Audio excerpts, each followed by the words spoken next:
ऊपर वाले का दिया हुआ कभी अल्प नहीं होता, जो बीच में टूट जाए वो संकल्प नहीं होता। हार को जीत से दूर रखना यारों, क्योंकि जीत का कोई विकल्प नहीं होता। तो इसी सोच और जज्बे के साथ स्वागत है आप सभी का अशोका आईआईटी जेईई परिवार में। हमारे यहाँ पर आईआईटी जेईई नीट व एम्स जैसे एंट्रेंस एग्ज़ाम के विषयों पर कोचिंग क्लासेस दी जाती है। खासकर अगर मैथ्स की बात की जाए तो हमारे इंस्टीट्यूट के फाउंडर व फैकल्टी मिस्टर AK सिंह की ख्याति पूरे क्षेत्र में फैली हुई है, क्योंकि वह मैथ्स पढ़ाते ही नहीं सिखाते हैं। शिक्षा के क्षेत्र के लगभग 24 सालों के अनुभव और अपनी मजबूत फैकल्टीज़ के साथ मिस्टर AK सिंह सफलता से इस इंस्टीट्यूट को चला रहे हैं। हमारे इंस्टीट्यूट के अनेकों विद्यार्थी आईआईटी जेईई जैसे एंट्रेंस एग्ज़ाम में सफलता हासिल करके अपने इंस्टीट्यूट का नाम रोशन करते जा रहे हैं।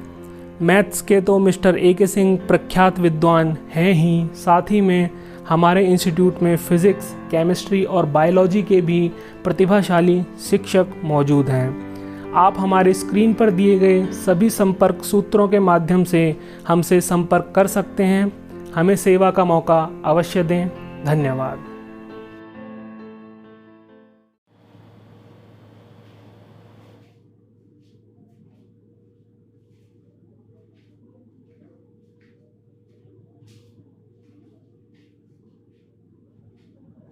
Hello students, today we are going to discuss the important chapter relation and function। जिसमें relation का फर्स्ट लेक्चर आज class 12 CBSE ISC and JEE mains and advance में डिस्कस करते हैं। रिलेशन के बारे में आप पढ़ चुके होंगे। रिलेशन होता है, रिलेशन टू सेट्स के एलिमेंट्स के बीच में इस्टेब्लिश होता है। मान लीजिए टू सेट्स हैं A एंड B, इनके बीच में A सेट है, सेट B है, इनके एलिमेंट्स के बीच में रिलेशन R लिखा जाता है। R from set A to set B।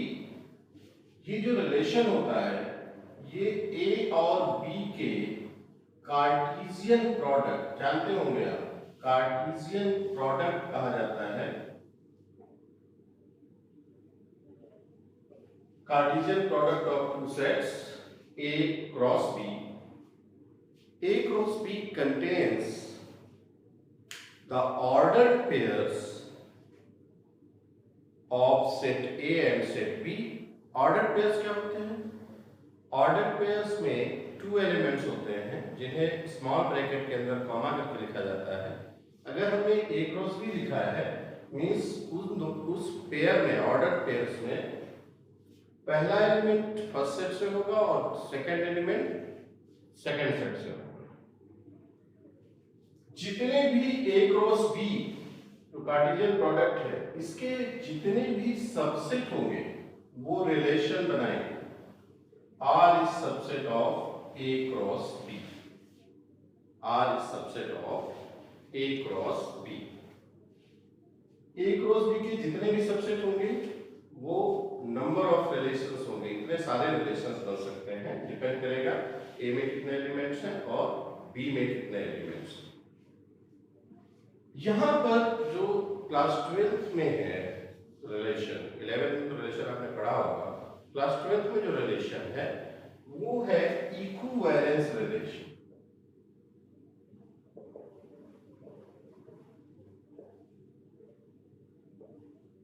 Equivalence relation क्या होता है? जैसे रिलेशन में सेट A और सेट B अलग अलग हो सकते हैं, बट इक्विवेलेंस रिलेशन में दोनों सेट सेम होने चाहिए। कोई भी रिलेशन सेम सेट से सेम सेट पे जब बनाया जाएगा तो वो इक्विवेलेंस हो सकता है या नहीं हो सकता। मतलब नेसेसरी कंडीशन तो पहले यही है कि सेट सेम होना चाहिए। मींस इक्विवेलेंस रिलेशन के लिए सेट A से सेट A में रिलेशन होगा। अगर सेट A से सेट A में होगा तो इन दोनों का Cartesian product A cross A होगा, और A क्रॉस A के जितने सबसेट बनेंगे वो रिलेशन होंगे। उन्हीं सबसेट्स में से हमें ये बताना है कि कौन सा कौन कौन से रिलेशन जो एक क्रॉस ए के जितने सबसेट हैं सब रिलेशन बना रहे हैं, उनमें से कौन सा रिलेशन या कौन कौन से रिलेशन इक्विवेलेंस रिलेशन। अब क्वेश्चन उठता है कि इक्विवेलेंस रिलेशन क्या होता है। Any relation R from A to A is an equivalence relation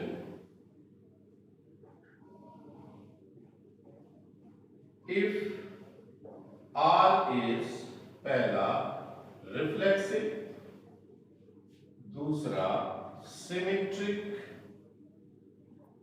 और तीसरा ट्रांजिटिव। ऐसा रिलेशन जो सेम सेट से सेम सेट पे हो पहली बात, एंड वो रिफ्लेक्सिव हो, सिमेट्रिक हो एंड ट्रांजिटिव, तीनों होना चाहिए। तीन में से कोई भी एक गड़बड़ कर गया तो इक्विवेलेंस रिलेशन नहीं कहा है।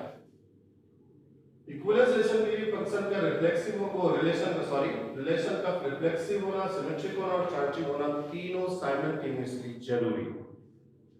अब आपके दिमाग में क्वेश्चन उठेगा कि भाई ये रिफ्लेक्सिव, सिमेट्रिक और ट्रांजिटिव कौन से जानवर है? बता देता हूं। रिफ्लेक्सिव क्या होता है? वेरी फर्स्ट, रिफ्लेक्सिव रिलेशन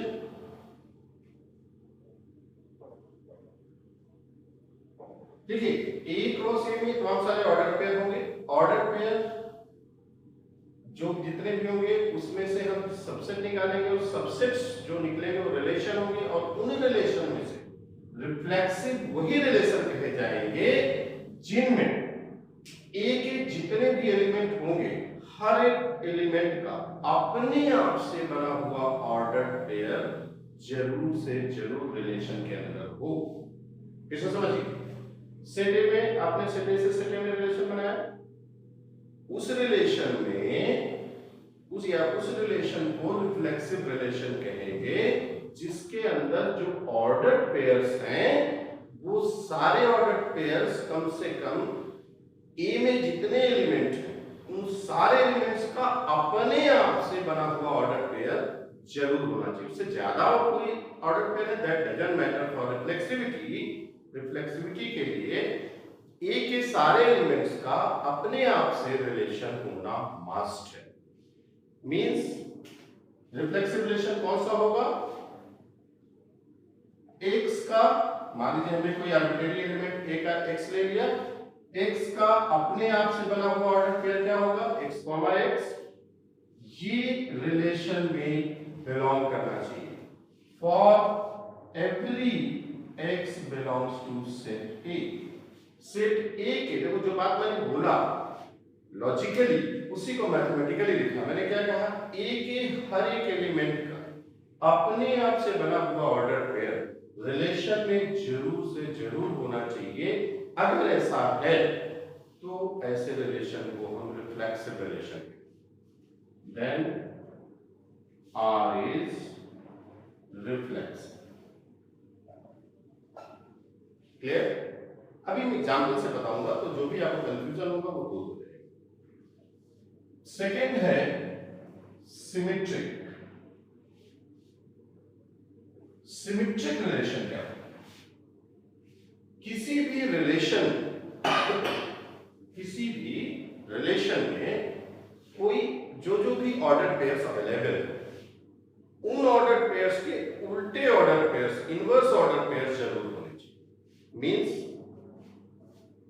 अगर x, y R में है देन y, x ये रिवर्स होगा। देखिए x, y ऑर्डर पेयर अगर R में है, फिर से कह रहा हूं जो R में नहीं है उन सबसे मतलब नहीं है, लेकिन जो R के अंदर रिलेशन में जो R के अंदर ऑर्डर पेयर्स हैं उनके उल्टे ऑर्डर पेयर्स भी जरूर होने चाहिए, तब हम कहेंगे R इज सिमेट्रिक।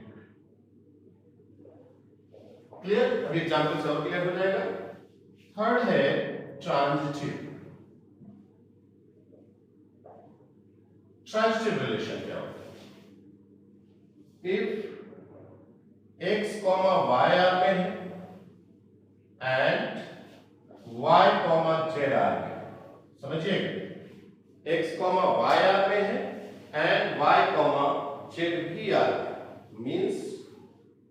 मींस कि ये फर्स्ट ये जो ऑर्डर पेयर है ये जिस नंबर पे ये जो इसका सेकंड नंबर है वही दूसरे वाले का फर्स्ट में होना चाहिए, मींस ये जहां पे खत्म होगा वहीं से शुरू हो। अगर ऐसे ग्रुप बनते हैं, अगर ऐसे ग्रुप बनते हैं उस रिलेशन के अंदर ऑर्डर पेयर जो रखे हुए हैं, जितने भी ऐसे ग्रुप बनेंगे जिनमें पहले का जो सेकंड वाला एलिमेंट है और दूसरे का जो फर्स्ट वाला एलिमेंट है दोनों सेम होने चाहिए ऑर्डर पेयर में, देन इसका पहला और इसका लास्ट भी एक ऑर्डर पेयर बन करके उस रिलेशन में अवेलेबल होना जरूरी है, तो हम कहेंगे कि R इज ट्रांजिटिव। क्लियर? ये डेफिनेशन है रिफ्लेक्सिव, सिमेट्रिक और ट्रांजिटिव की। अगर तीनों साइमल्टेनियसली किसी रिलेशन में होल्ड करते हैं तो हम कहेंगे वो रिलेशन इक्विवेलेंस रिलेशन है। अगर कि कोई भी इनमें से एक गड़बड़ करता है जो किसी कंडीशन को फॉलो नहीं करता है तो हम कहेंगे कि ये इक्विवेलेंस रिलेशन नहीं है, this relation is not an equivalence relation. इस बात को समझने के लिए एक एग्जांपल लिया जाए, ज्यादा अच्छा रहेगा, उससे बिल्कुल क्लियर कट हो जाएगा। एग्जांपल दिखाता हूं मैं आपको। एक सेट ए मैंने लिया 1 2 3, इसी सेट को फिर से लिख दिया 1 2 3। मैंने ए क्रॉस ए निकाला। ए क्रॉस ए में क्या एलिमेंट्स होते हैं, ए से ए में जो ऑर्डर पेयर्स होंगे वो होंगे, कितने ऑर्डर पेयर बनेंगे, 1 1 1 2 1 3 2 1 2 2 2 3 3 1 3 2 3 3। ये देखिए ये ए क्रॉस ए होगा। इस ए क्रॉस ए में जितने भी सबसेट बनेंगे इसके वो रिलेशन, इसके कितने सबसेट बनेंगे भाई, कितने एलिमेंट हैं ए क्रॉस ए में, देयर आर 9 एलिमेंट्स। किसी सेट में जितने एलिमेंट्स होते हैं 2 की power n number of subsets होते हैं, तो नंबर ऑफ रिलेशंस कितने होंगे भाई, 2 की पावर 9, दैट इज 512 रिलेशन होंगे इस सेट से। इसी सेट में कितने रिलेशन बनेंगे, 512 रिलेशन बनेंगे। सोचिए, लेकिन ये सारे 512 रिफ्लेक्सिव होंगे, सिमेट्रिक होंगे, ट्रांजिटिव होंगे, इक्विवेलेंस होंगे, नहीं होंगे, ये बात कंफर्म करनी है। जरूरी नहीं है कि सारे रिफ्लेक्सिव हो या सारे सिमेट्रिक हो या तीनों हो या दो हो या एक भी ना हो, कुछ भी हो सकता है, वो हम चेक करने जा रहे हैं। फॉर एग्जाम्पल 512 तो लिखना पॉसिबल नहीं है, इनमें से हम 4-5 एग्जाम्पल लेते हैं इसके सबसेट और फिर देखते हैं कि कैसे हम चेक करेंगे कि वो रिफ्लेक्सिव है कि सिमेट्रिक है कि ट्रांजिटिव। पहला एग्जाम्पल लेते हैं R 1 1 2 2 3 3 1 2। फर्स्ट एग्जाम्पल लेते हैं। सेकंड एग्जाम्पल लेता हूं 1 1 2 2 3 3 1 2 2 1। थर्ड एग्जाम्पल लेता हूं 1 1 2 2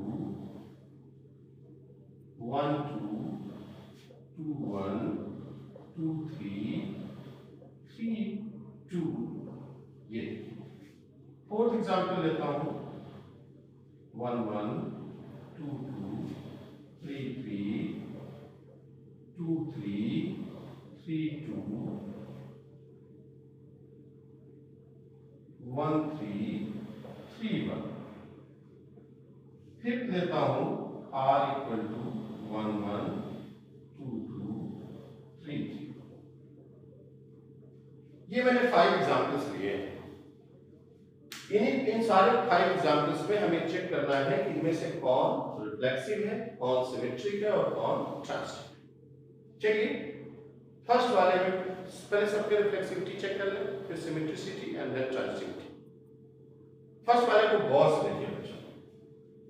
फर्स्ट वाले में अगर आप ध्यान दें मैंने रिफ्लेक्सिविटी के लिए क्या कहा, ए के जितने भी एलिमेंट उनका अपने आप से बना हुआ ऑर्डर पेयर रिलेशन के अंदर अगर है, मैं ये नहीं कह रहा हूं उससे ज्यादा भी ऑर्डर पेयर हो सकते हैं, बट वो होने चाहिए ए के जितने एलिमेंट हैं उनका अपने आप से बना हुआ ऑर्डर पेयर जिन जिन रिलेशन में होगा, हर एक एलिमेंट का जो भी ए में है उनका अपने आप से बना हुआ ऑर्डर पेयर अगर होगा तो हम कहेंगे कि वो रिलेशन रिफ्लेक्सिव है। सी ए में कितने एलिमेंट हैं, 1 2 3 एलिमेंट्स हैं, इनके अपने आप से बने हुए ऑर्डर पेयर कौन कौन होंगे, 1 का 1 के साथ 1 1, 2 का 1 2 2 और 3 का 3 3। मींस ऐसे रिलेशन जिनमें 1 1 ऑर्डर पेयर, 2 2 3 3 ऑर्डर पेयर होंगे वो रिलेशन 100% रिफ्लेक्सिव होंगे। क्लियर हो गई बात? आइए देखते हैं। फर्स्ट वाला बताइए रिफ्लेक्सिव है कि नहीं? यस है, क्योंकि इसमें 1 1 भी है, 2 2 भी है, 3 3। और क्या है उससे हमसे कोई लेना देना नहीं है, और reflexivity. Yes this is reflexive. आप ही बता दो सेकंड वाला रिफ्लेक्सिव है कि नहीं? Yes we know. थर्ड वाला है कि नहीं? नो। व्हाई? 1 1 है, 2 2 है, बट 3 3 नहीं है। अगर एक भी मिस किया तो फिर रिफ्लेक्सिव नहीं होगा। क्लियर होगी बात?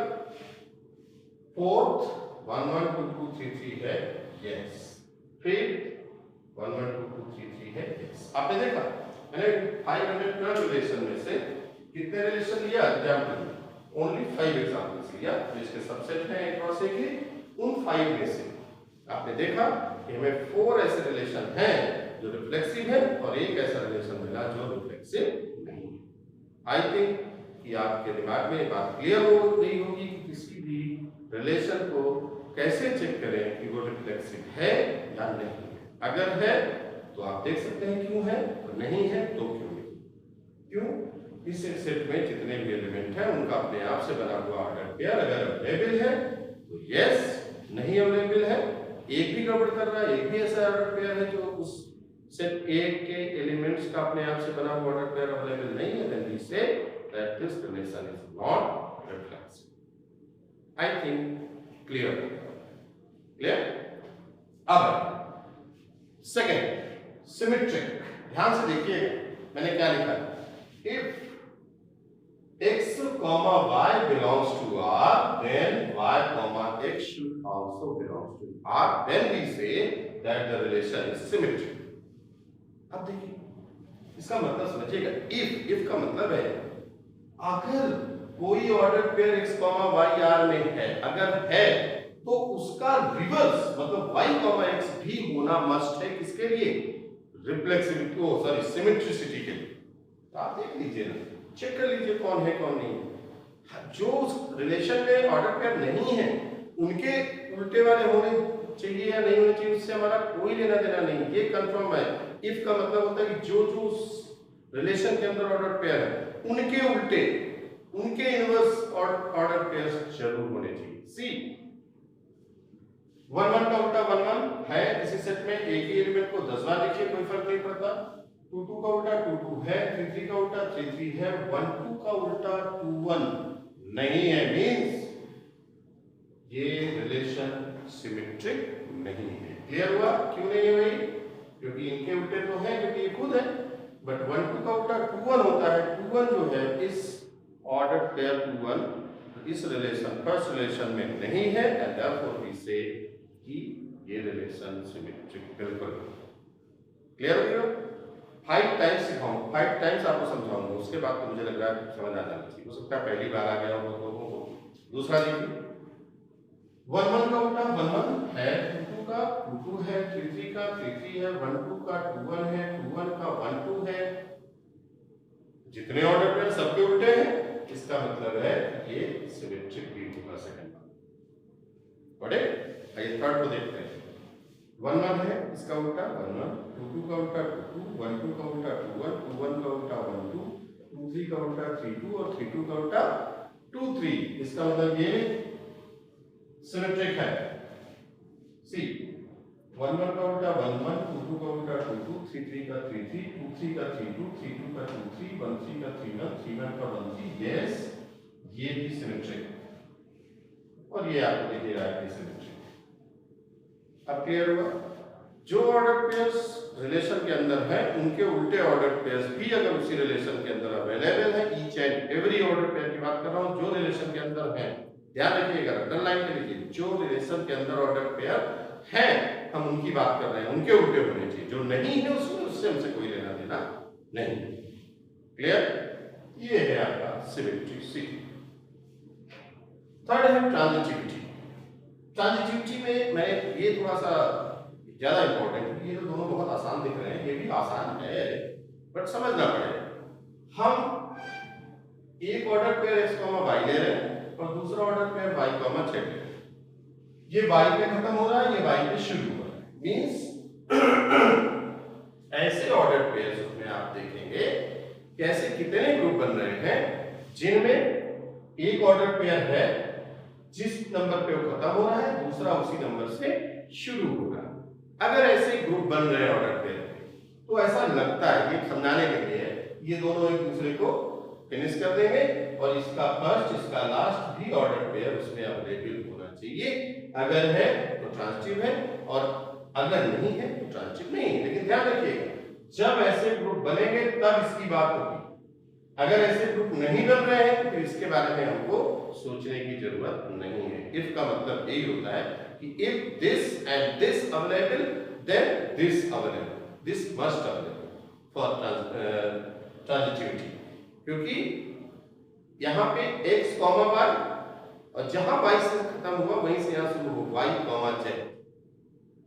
जब ऐसे ऑर्डर पेयर्स का ग्रुप, जितने भी ग्रुप उस रिलेशन के अंदर ऐसे बनेंगे उनमें x, z भी उस और जो है रिलेशन में वो ऑर्डर पेयर x, z होना चाहिए। अगर है तो हम कहेंगे कि वो ट्रांजिटिव है। अब आपको मैंने 5 एग्जांपल दिए हैं, अब इन 5 एग्जांपल्स में आप चेक करें ग्रुप बन रहा है कि नहीं बन रहा है। अगर बन रहा है तो x, z अवेलेबल है कि नहीं, ध्यान से देखिएगा, ये इंपॉर्टेंट है, समझने वाली बात है। फर्स्ट एग्जांपल, पहला ग्रुप देखिए बन रहा है, ये 1 पे खत्म हो रहा है, कोई 1 पे शुरू हो रहा है, यस ये 1 पे शुरू हो रहा है, ध्यान से देखिए, ये 1 पे खत्म हो रहा है, ये 1 पे शुरू हो रहा है, ये ग्रुप बन रहा है, ये देखिए, ये दोनों एक दूसरे को न्यूट्रलाइज कर देंगे, 1, 2 होना चाहिए और वो यहाँ है। क्लियर? अब यहीं पे बस भूल जाइएगा कि बस हो गया और चेक करिए और कोई ग्रुप तो नहीं बन रहा, ये 2 पे खत्म हो रहा है, ये 2 पे खत्म हो रहा है, कोई 2 से शुरू नहीं हो रहा है, कोई प्रॉब्लम नहीं। 3 पे खत्म हो रहा है, कोई 3 पे नहीं शुरू हो रहा है, नो प्रॉब्लम। जो नई ग्रुप बन रहे हैं इट्स ओके, जो बन रहे हैं उन पर ध्यान देना है। ये 2 पे खत्म हो रहा है, 2 पे देखिए शुरू हो रहा है, ये 2 और ये 2 खत्म हो जाएगा, 1, 2 होना चाहिए, 1, 2 है। और कोई ग्रुप फॉर्म ऐसा नहीं हो रहा है जिसमें पहले का सेकंड दूसरे के फर्स्ट सेम हो, तो हम आराम से कह सकते हैं 2 ग्रुप बने हमारे और दोनों ग्रुप में हमारा x, z अवेलेबल था, इसलिए फर्स्ट एग्जांपल हमारा क्या होगा, ट्रांजिटिव। नहीं समझ आया? चलिए एक और एग्जांपल, ये 1 पे खत्म हुआ, 1 पे ये शुरू हुआ, ध्यान से देखिए, 1 पे ये खत्म, 1 पे ये शुरू, 1, 2 होना चाहिए है और 1 पे कोई शुरू नहीं होगा। क्लियर? इसको साफ कर दें, ये 2 पे खत्म हुआ है, 2 पे ये शुरू हो रहा है, देखिए ध्यान से, ये 2 पे खत्म और ये 2 पे शुरू, तो 2, 1 होना चाहिए है, यस ये भी हो गया। ये 3 पे खत्म हो रहा है, 3 पे कोई शुरू नहीं हो रहा है, सो 2 पे खत्म हो रहा है देखिए, और ये भी 2 पे शुरू हो रहा है, तो ये 2 पे खत्म हो रहा है, ये 2 पे शुरू हो रहा है, तो 1, 2 होना चाहिए है। ये 2 पे खत्म हो रहा है, ये 2 पे शुरू हो रहा है, तो 1, 1 होना चाहिए है और कोई 2 वाला नहीं है। अब 1 पे खत्म हो रहा है, 1 पे शुरू हो रहा है, 2, 1 होना चाहिए है और 1 पे देखिए 1 पे खत्म हो रहा है, 1 पे शुरू हो रहा है, 2, 2 होना चाहिए है। इसका मतलब ये ट्रांजिटिव, इससे अलग कोई ग्रुप बन नहीं। इस चीज को जब ट्रांजिटिविटी सीखिएगा तो थोड़ा सा बैक होकर के 2-3 बार इन सारे एग्जांपल्स को जरूर देखिएगा ट्रांजिटिविटी के लिए, तभी आपको क्लियर होगा माइंड। फिर से थर्ड एग्जांपल, ये 1 पे खत्म हो रहा है, ये 1 पे शुरू हो रहा है, ध्यान से देखिए, तो 1, 2 होना चाहिए अवेलेबल और 1 पे कोई शुरू नहीं हो रहा, 2 पे खत्म हो रहा है, ये 2 पे शुरू हो रहा है, 2,1 होना चाहिए है, ये 2 पे खत्म हो रहा है, ये 2 पे शुरू हो रहा है, 2,3 होना चाहिए है, और कोई 2 पे शुरू नहीं, ये 2 पे खत्म हो रहा है, ये 2 पे शुरू हो रहा है, 1,2 होना चाहिए है, ये 2 पे खत्म हो रहा है, ये 2 पे शुरू हो रहा है, 1,1 होना चाहिए है, ये 2 पे खत्म हो रहा है, ये 2 पे शुरू हो रहा है। ध्यान देने वाली बात है, ये 2 पे खत्म हो रहा है, ये 2 पे शुरू हो रहा है, तो फिर 1,3 होना चाहिए।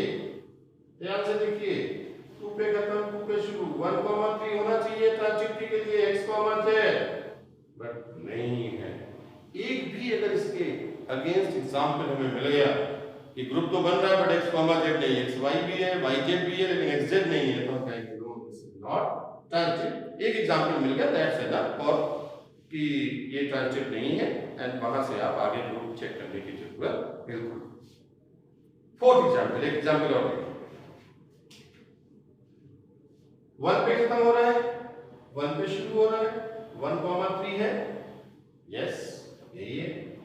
2 पे खत्म हो रहा है, 2 पे शुरू हो रहा है, 2,3 होना चाहिए है, 2 पे और कोई शुरू नहीं हो रहा, 3 पे खत्म हो रहा है, 3 पे शुरू हो रहा है, 3,2 होना चाहिए है, 3 पे खत्म हो रहा है, 3 पे शुरू हो रहा है, 3,1 होना चाहिए है, और कोई 3 पे शुरू नहीं हो रहा, 3 पे खत्म हो रहा है, 3 पे शुरू हो रहा है, 2,2 होना चाहिए है, 3 पे खत्म हो रहा है, 3 पे शुरू हो रहा है, 2,3 होना चाहिए है, 3 पे खत्म हो रहा है और 3 पे शुरू हो रहा है, तो 2,1 होना चाहिए, जो कि नहीं है। ध्यान से देखिए, इन्हें गड़बड़ हो जाएगा। ये देखिए, 3 पे खत्म, 3 पे शुरू, 2,1 होना चाहिए, जो कि यहाँ अवेलेबल नहीं है, और इसलिए ये ट्रांजिटिव नहीं होगा। क्लियर? लास्ट एग्जाम्पल देखते हैं, आप बताइए, सोचिए, लास्ट एग्जाम्पल ट्रांजिटिव है कि नहीं? ये 1 पे खत्म हो रहा है, 1 पे कोई शुरू नहीं हो रहा है, 2 पे खत्म हो रहा है, 2 पे कोई शुरू नहीं हो रहा है, 3 पे खत्म हो रहा है, 3 पे कोई शुरू नहीं हो रहा है, मींस सोचिए सोचिए, ट्रांजिटिव होना चाहिए क्या? आपके दिमाग में चल रहा होगा नहीं होना चाहिए? बिल्कुल नहीं, ये ट्रांजिटिव होगा। क्यों? क्योंकि मैंने अभी आपसे कहा, इफ अगर ऐसे ग्रुप बनते हैं तो हम इसकी बात करेंगे, और जब ग्रुप ही नहीं बन रहे तो हम उसको ना नहीं कह सकते। क्यों नहीं कह सकते? क्योंकि जब ग्रुप नहीं बन रहे तो उसके अगेंस्ट हमें एग्जाम्पल नहीं मिले। और आप जान लीजिए, कोई भी हाइपोथेसिस अगर हमारे पास उस हाइपोथेसिस के अगेंस्ट कोई एग्जाम्पल अवेलेबल नहीं है, तो हमारी मजबूरी है ये बोलना कि वो सही है। क्यों? क्योंकि उसके खिलाफ जब तक हम एग्जाम्पल नहीं सेटअप करेंगे, एग्जाम्पल नहीं बताएंगे, उसके खिलाफ कुछ अवेलेबल नहीं होगा, तब तक हम उस बात को नकार नहीं सकते। और इसलिए ये ट्रांजिटिव होगा, क्योंकि इसमें ग्रुप ही नहीं बन रहे तो एक सेट की बात नहीं करेंगे। क्लियर? आई थिंक आप देख सकते हैं कि अब मैंने आपको इक्विवेलेंस रिलेशन क्या होता है बताया, रिफ्लेक्सिव, सिमेट्रिक, ट्रांजिटिव। रिफ्लेक्सिव क्या होता है बताया, सिमेट्रिक क्या होता है, ट्रांजिटिव क्या होता है, सबके 5 एग्जाम्पल लेकर के आपको मैंने सिखाने की कोशिश किया कि देख लीजिए और आप बता सकते हैं कोई भी रिलेशन देख करके कि वो रिफ्लेक्सिव है कि नहीं, सिमेट्रिक है कि नहीं, ट्रांजिटिव है कि नहीं, फाइनली इक्विवेलेंस रिलेशन है या नहीं। देखिए, ये तो बहुत फाइनाइट सेट है, 3 एलिमेंट्स ओनली। अब ये आगे डिस्कस करेंगे इनफाइनाइट सेट हो तो कैसे डिस्कस करेंगे कि वो इक्विवेलेंस होगा कि नहीं। बट उसके पहले एक बात, एक क्वेश्चन आपके दिमाग में रख देता हूं, सोचिएगा जरूर घर पे जाके। हम आपसे ये कह सकते हैं, इसमें जितना मैंने अभी पढ़ा है इसमें क्वेश्चन ये भी बन सकता है कि write the example of relation which are reflexive, transitive but not symmetric. इसका आंसर यही होगा। व्हिच आर इक्विवेलेंस रिलेशन, ये होगा और ये होगा। Find right the example which relation is neither reflexive not transitive but symmetric. Example है, ये देखिए एग्जाम्पल किसका है, रिफ्लेक्सिव है, सिमेट्रिक है बट ट्रांजिटिव नहीं है। उसका एग्जाम्पल आपके सामने ये है। तो इस हिसाब से आप क्वेश्चन भी ऐसे बनते हैं तो आप खुद एग्जाम्पल बना सकते हैं, और आपके सामने मैंने एग्जाम बना के दिखाया ही है कि रिफ्लेक्सिव है, सिमेट्रिक नहीं है, ट्रांजिटिव नहीं है, रिफ्लेक्सिव नहीं है, सिमेट्रिक है, ट्रांजिटिव है, या तीनों है या तीनों नहीं है, हम इस पर भी बात कर सकते हैं। ये है basic information about equivalence relations, very important, you can note it. Now,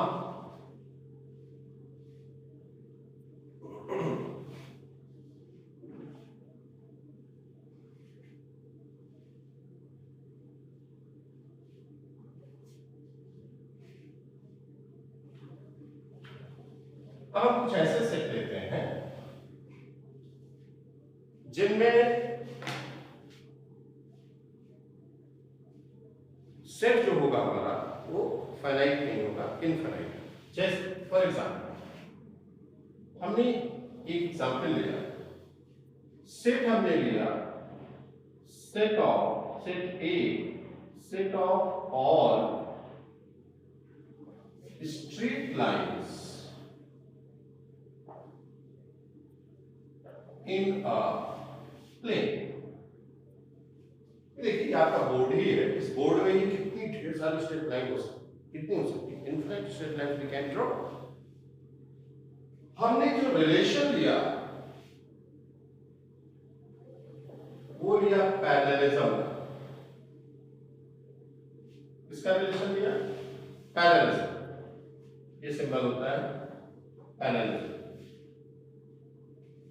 हमने आर सेट ए से सेट ए में बनाया, इक्विवेलेंस रिलेशन में सेट सेम होता है। हमें बताना है कि जो आर रिलेशन है ये इस तरह से भी हम लिख सकते हैं कि x y belongs to R implies and implied by x line is parallel to y line। ये तो मतलब हुआ कि इस रिलेशन के अंदर वही ऑर्डर पेयर्स अवेलेबल हैं जिनके दोनों एलिमेंट, जो ऑर्डर पेयर में दो एलिमेंट होते हैं वो दोनों, यहाँ पर क्या है, दोनों एलिमेंट दोनों स्ट्रेट लाइंस हैं और वो दोनों लाइंस आपस में पैरेलल हैं, तो हम कहेंगे कि वो उस रिलेशन के अंदर अवेलेबल है। क्लियर? आपको बताना है कि ये रिलेशन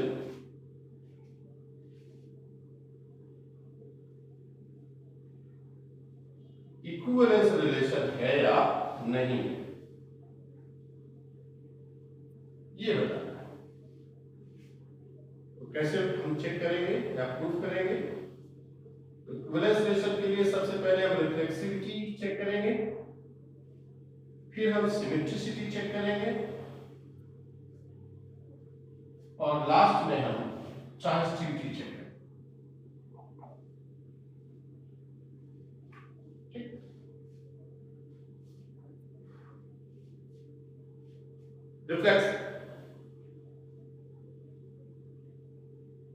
रिफ्लेक्सिव क्या है? सेट ए में कौन से एलिमेंट्स? सारी स्ट्रेट लाइंस। और रिफ्लेक्सिव में क्या होता है? सेट ए में जितने एलिमेंट होते हैं उन सारे एलिमेंट्स का अपने आप से बना हुआ ऑर्डर पेयर्स उस रिलेशन के अंदर अगर है तो हम कहेंगे यस, ये रिलेशन रिफ्लेक्सिव है। आप सोचिए यहां पे जैसे आप किसी फंक्शन में जाते हैं, स्कूल का फंक्शन आपका होता है, तो स्कूल आपको क्या करता है, एक कार्ड देता है, उस कार्ड में लिखा होता है कि ये टर्म्स एंड कंडीशंस है, इसी कार्ड को लेके आना और ये कंडीशन है, इस कंडीशन पे ही आपको स्कूल के अंदर एंट्री दी जाएगी, नहीं तो आपको वापस कर दिया जाएगा। बिना कार्ड के आप आए तो आपको वापस कर दिया जाएगा। तो वहाँ एक गार्ड बैठा देते हैं, उसको इंस्ट्रक्शन होते हैं, उन इंस्ट्रक्शन को फॉलो करते हैं, जो कार्ड लाते हैं उनको देखते हैं, उनको एंट्री देते हैं। एक कार्ड में 2 लोग बोला गया है, 2 ही लोगों को एंट्री मिलेगी और नहीं तो फिर वापस भेज दिया जाता है। यहाँ भी बिल्कुल सेम सिचुएशन है। यहाँ गार्ड का काम आप खुद करेंगे, गार्ड आप हैं। रिलेशन ये है कि 2 लोग हैं, एक पेयर में आ रहे हैं, उनको रिलेशन मीन्स किसी फंक्शन रिलेशन में किसी आपके स्कूल का फंक्शन है उसमें अंदर एंट्री देनी है, एंट्री मिलेगी, लेकिन उसके लिए कंडीशन क्या है कि ये दोनों लाइंस आ रही हैं। मान लीजिए 2 लाइंस, इमेजिन करिए 2 लाइंस आ रही हैं, तो गार्ड साहब उनको अंदर जाने देंगे कि नहीं जाने देंगे? पहले वो चेक करेंगे कि दोनों लाइंस पैरेलल है क्या, अगर है तो कहेंगे आइए भाई साहब, दोनों लाइंस पैरेलल नहीं है तो आप बाहर जा सकते हैं, आपको एंट्री नहीं मिलेगी। वही आ रहा है इस रिलेशन के अंदर वही लाइंस का ऑर्डर पेयर है जो लाइंस अपने आप जो लाइंस आपस में पैरेलल है। अब आप सोचिए कि हम जानते हैं, क्या जानते हैं कि every line is parallel to itself. इसका मतलब हर एक लाइन अपने आप के पैरेलल है, तो हर एक लाइन का अपने आप से बना हुआ ऑर्डर पेयर इस रिलेशन के अंदर एंट्री पाएगा कि नहीं पाएगा? पाएगा ना। क्यों? क्योंकि each line is parallel to itself. अगर प्लेन में लाइंस है तो हर एक लाइन अपने आप के पैरेलल होगी, मींस अपने आप के पैरेलल है, मींस अपने आप से बना हुआ ऑर्डर पेयर इस रिलेशन के अंदर अवेलेबल होगा। इसका मतलब हर एक लाइन जो कि इस सेट का हर एक एलिमेंट हुई, हर इस सेट के हर एक एलिमेंट का अपने आप से बना हुआ ऑर्डर पेयर इस रिलेशन के अंदर होगा, मींस ये रिलेशन 100% रिफ्लेक्सिव होगा। इसके लिए लिखने का ढंग देख लीजिए। हम लिखेंगे we know x is parallel to x और every x belongs to set A। या तो ऐसे लिख लीजिए या लिख लीजिए we know every line is parallel to itself। ये लॉजिकल हुआ, ये मैथमेटिकल हुआ। और अगर मैंने क्या कहा, अगर x पैरेलल टू y है तो x, y r में होगा। यहाँ x पैरेलल टू x है, मींस x, x r में होगा। या लिख लीजिए x, x belongs to R और every x belongs to set A। Set A के हर एक एलिमेंट का अपने आप से बना हुआ ऑर्डर पेयर रिलेशन में है। तो आप यहाँ लिखिए showing that R is reflexive। Got it? ये सिमेट्रिक पे क्या बताया था? जो ऑर्डर पेयर x, y है उस रिलेशन में, उसके उल्टे ऑर्डर पेयर y, x भी उस रिलेशन के अंदर होना चाहिए। मान लेते हैं x, y R में है। अब हमको ये गिवन है, आर्बिट्रेरी कोई ऑर्डर पेयर ले लिया। अब हमको बताना है कि y, x भी R में अगर हम शो कर दें, इसका मतलब आर्बिट्रेरी ले रहे हैं तो सबको रिप्रेजेंट करेगा उसे सेट के एलिमेंट्स को। इसका मतलब है कि हम कह सकते हैं कि R is symmetric. x, y अगर R में है मींस ये तभी R में है जब x, y के पैरेलल होगी लाइन। और हम जानते हैं, सोचिए कि अगर ये x लाइन y के पैरेलल है तो y लाइन भी x के पैरेलल होगी कि नहीं बच्चों? अगर x y के पैरेलल है तो y भी x के पैरेलल होगी। मींस हम ये कह सकते हैं यहाँ पे कि y is parallel to x। Yes, और x पैरेलल टू y है तो x, y R में है। अगर y पैरेलल टू x है मींस y, x R में होगा। Means y, x belongs to R, showing that R is symmetric। Clear बेटा? आइए ट्रांजिटिव की बात करते हैं। मैं ट्रांजिटिव की भी डेफिनेशन बताया था, उसमें क्या कहा था कि अगर ऐसे ग्रुप बन रहे हैं x, y R में है एंड y, z R में है, देन हमें क्या शो करना है? x, z भी R में हो। तो जिस एलिमेंट से खत्म होगा वहीं से शुरू होगा, तो हम कह सकते हैं कि x, z भी अगर R में है तो रिलेशन जो है ट्रांजिटिव। अब मुझे बताइए अगर x, y R में है तो x पैरेलल टू y रहा होगा तभी तो R में है भाई। y z R में है means y parallel to z रहा होगा तभी तो R में है। और हमने पढ़ा है, तो सोचिए ये x, y, ये लाइन x है, ये y है और ये z। x y के पैरेलल और y z के पैरेलल है। क्या x और z पैरेलल होंगे कि नहीं? ये और ये बिल्कुल। x y के पैरेलल, y z के पैरेलल, तो x भी z के पैरेलल। मींस ये हम कह सकते हैं कि x is parallel to z, means x, z belongs to R। लिख दीजिए showing that R is transitive। अब लास्ट में ये जरूर लिखिए since R is reflexive, symmetric and transitive as well,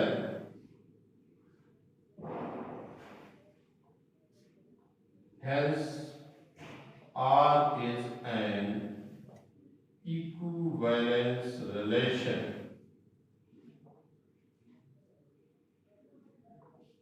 ये ढंग होता है लिखने का।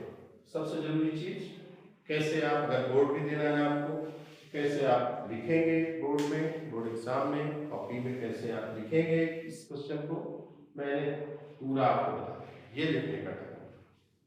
क्लियर? अब इसी पर एक और एग्जाम्पल लेते हैं। सेट यही रहने देते हैं, ये जो पैरेललिज्म है इसको हम परपेंडिकुलरिटी कर देते हैं।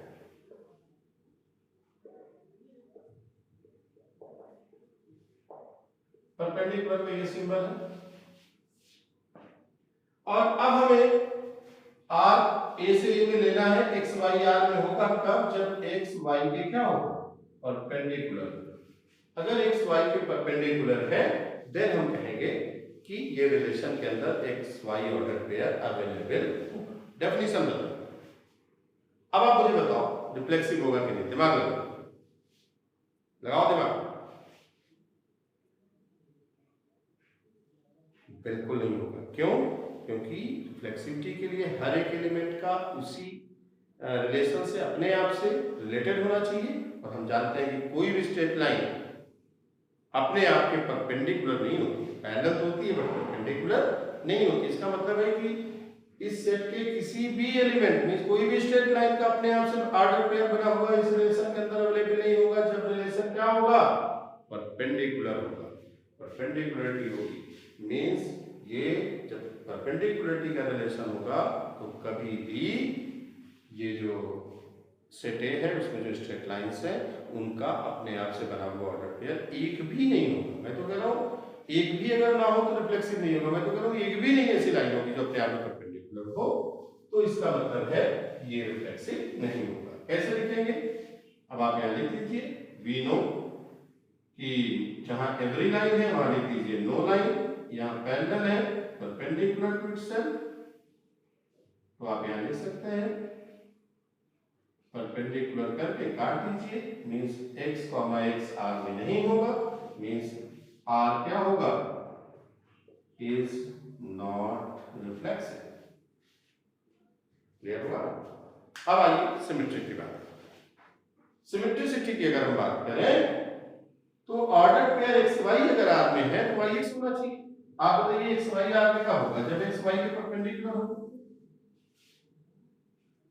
आपको पता है कि अगर ये लाइन x है, ये y है, ये दोनों परपेंडिकुलर है, तो फिर y और x भी आपस में परपेंडिकुलर होंगे। बिल्कुल।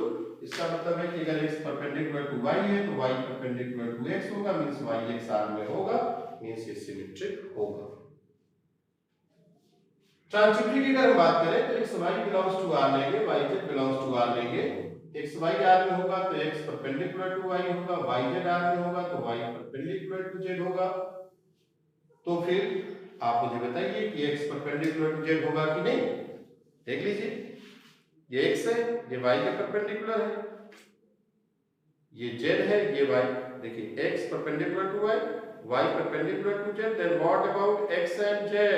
Both are parallel, means not perpendicular, means xz not belongs to r, means r is not transitive, means आप यहां पे जो लिखे हैं ये कह सकते हैं कि R is not an equivalence relation. बताइए, देख लीजिए, एक बार नोट कर लीजिए, कोई डाउट हो समझ लीजिए, रिपीट करके फिर से देख लीजिए और फिर बताइए मुझे।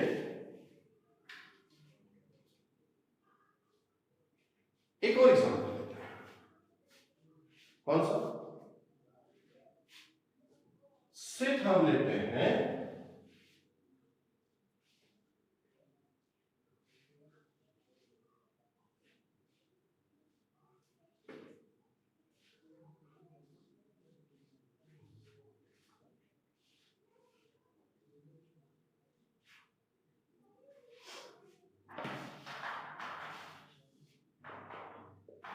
सेट लेते हैं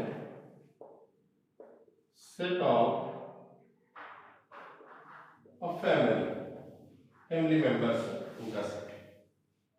ठीक, रिलेशन हम इस तरह से डिसाइड करते हैं कि x y order pair R में होगा, implied and implied by x is wife of y।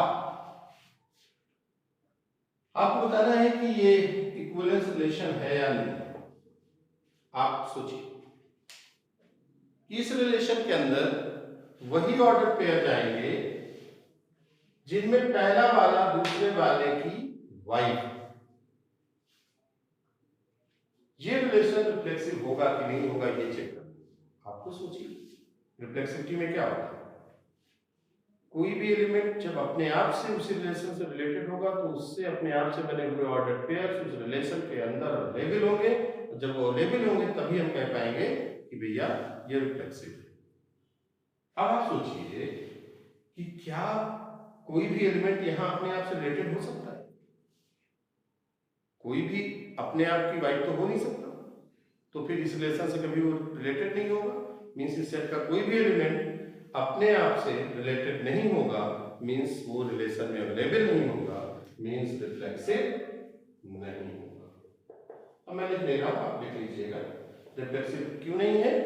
क्योंकि मैंने आपसे बताया कि no one is wife of it's.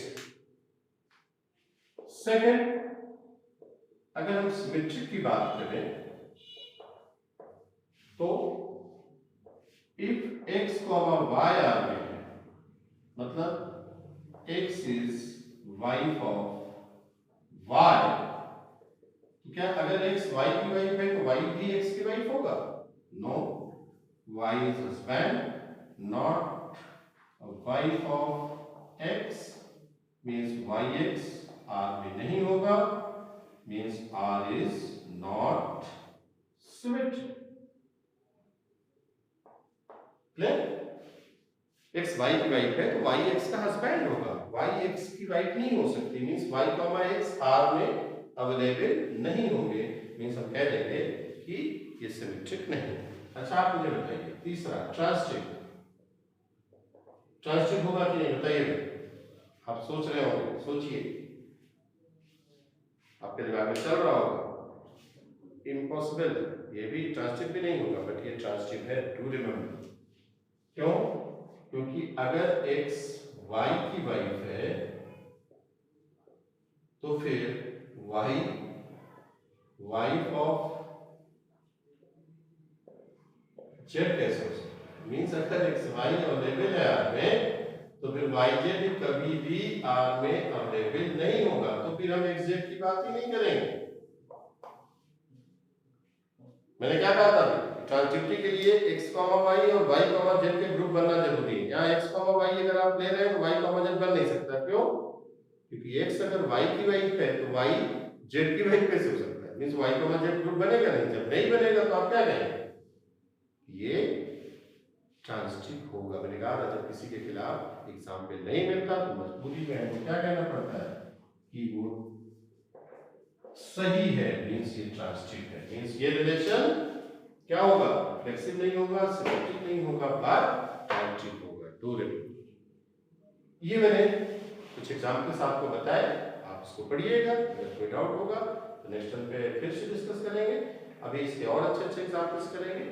First lecture में इतना ही, नेक्स्ट लेक्चर में आपको इसके आगे का टॉपिक पढ़ाऊंगा। नेक्स्ट लेक्चर में रिलेशन कंप्लीट हो जाएगा, उसके बाद फिर हम फंक्शन स्टार्ट। तब तक के लिए stay safe, stay home and पढ़ाई जरूर करिएगा।